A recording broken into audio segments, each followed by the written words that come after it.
Welcome back to my channel Priyanka official.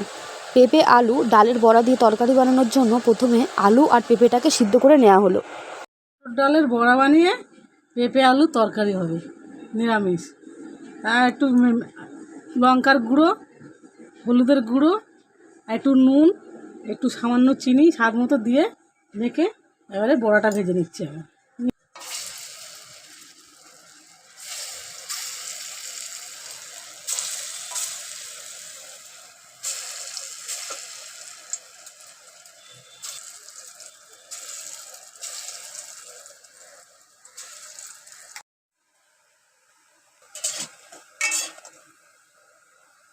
বড়াটা ভাজা হয়ে গেছে, মটর ডালের বড়া।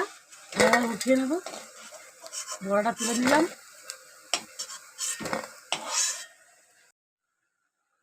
পেঁপে আলু তরকারি করার জন্য হলুদ দিলাম,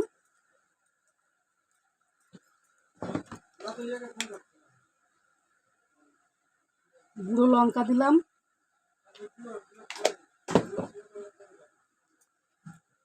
একটু জিরে দিলাম, জিরে গুঁড়ো দিলাম, চিনি দিলাম স্বাদ মতো। একটু ভালো করে গুলে নিলাম।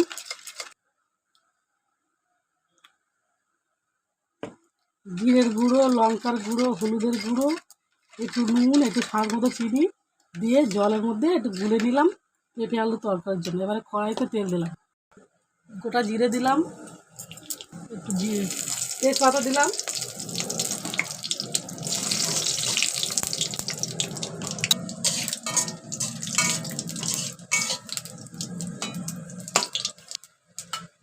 এবারে গলিয়ে রেখেছিলাম মশলাটা দিয়ে দিলাম।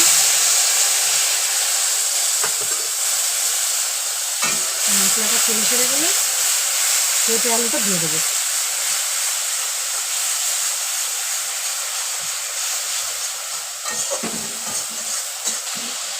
মশলা তেল ছেড়ে গেছে, এবারে আগে সিদ্ধ করেছিলাম পেঁপে আলুটা, তোমাকে দেখানো হয়নি, পেঁপে আলুটা দিয়ে দিলাম,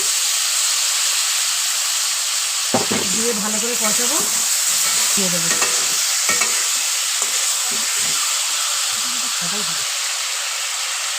পেঁপে আলুটা ভালো করে কষিয়ে দিয়েছি, নিয়ে জল দিয়ে দেবো, দিলে পেঁপে আলুর তরকারি বড়া দিয়ে হয়ে যাবে।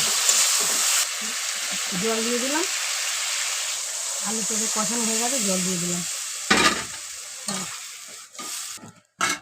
এবার ঢেকে দিলাম, পরে হয়ে গেলে আমি বড়াটা দিয়ে দেবো।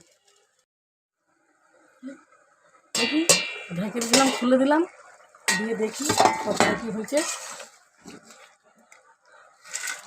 বড়াটা দিয়ে দিলাম, দিয়ে নামিয়ে নেব।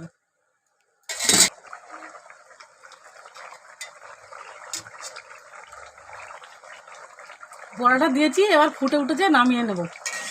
এবারে নামিয়ে নেব। পেঁপে আলু তরকারি বড়া দিয়ে হয়ে গেছে ঝোলটা, এবারে গরম মশলা দিয়ে নামিয়ে নেব। পেঁপে আলু আর ডালের বড়া দিয়ে আমাদের তরকারিটি রেডি হয়ে গেছে। যদি তোমাদের ভালো লাগে রান্নাটি তোমরা করে খেও, আর আমাদের জানাতে ভুলো না। আর আমাদের চ্যানেলটিকে like, comment, share and subscribe করে দিও। দেখো রান্নাটা কতটা সুন্দর হয়েছে। এভাবে তোমরাও খেও, এটা হেলদি খাবার, তোমরাও খেতে পারো, খুব ভালো লাগে।